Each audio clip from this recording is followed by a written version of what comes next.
few years ago, I decided to take a public and very controversial stand in support of the Animal Liberation Front. The ALF is rooted in the philosophy of animal rights and therefore rejects any and all forms of animal exploitation as unjust and intolerable. It uses tactics of property destruction and sabotage to undermine the ability of industries exploiting animals. But it describes itself as a nonviolent group that attacks only the property of exploiters and never the exploiters themselves. I came out in favor of the ALF because I concluded that their actions are just.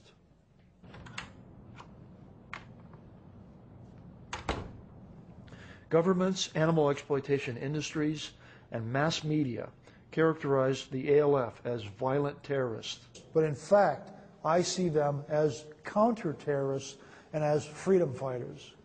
The ALF is a new justice movement that defends the rights of innocent beings who are under attack. It is the industries and the government who are the real terrorists. I believe that no door, no law, no government, and no cop should ever stand in the way between an animal and its freedom. I wish that legal methods of freeing animals from captivity, of granting them rights and justice, were adequate, but unfortunately they are not. Animals are too important a resource and commodity for corporations to voluntarily free them. The biomedical and pharmaceutical industries are the third largest contributor to the British economy. Consequently, they take any threat to the interest of these industries as a threat to the UK as a whole. After the 7/7 bombings, the British government stated that the rules of the game have changed. The Home Office drafted new rules of unacceptable speech that grant the Home Office the authority to ban any non-UK citizen alleged to promote or advocate violence or terrorism.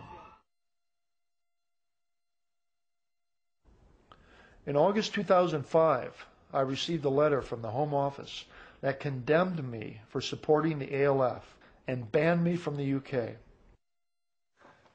But I'm not a member of the ALF. I have no connection whatsoever to the ALF. I've never advocated violence against anyone. I'm experiencing state repression for the thought crime of advocating illegal actions that are necessary to win justice and freedom for animals. If we accept the definitions of the Home Office of the ALF as violent and terrorist, I'm guilty as charged. By their own newly minted definitions, the UK reserves the right to ban me.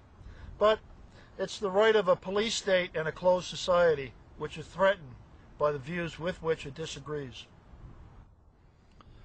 Muslim clerics should not be allowed to mobilize people to commit terrorist actions in England.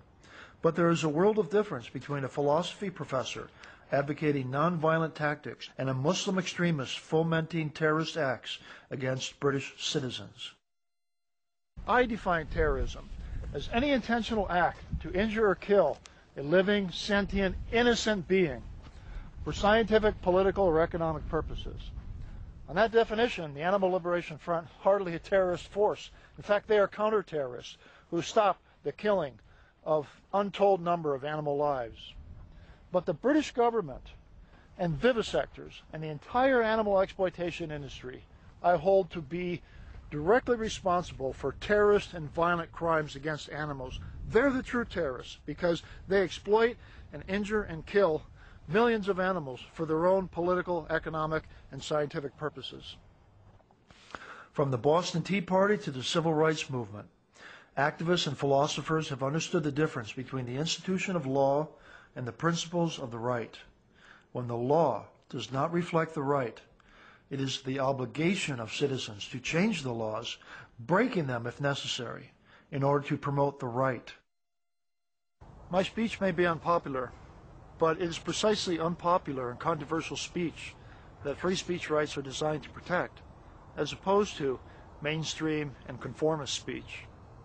An open society will respect and protect those free speech rights, but a closed society will reject and deny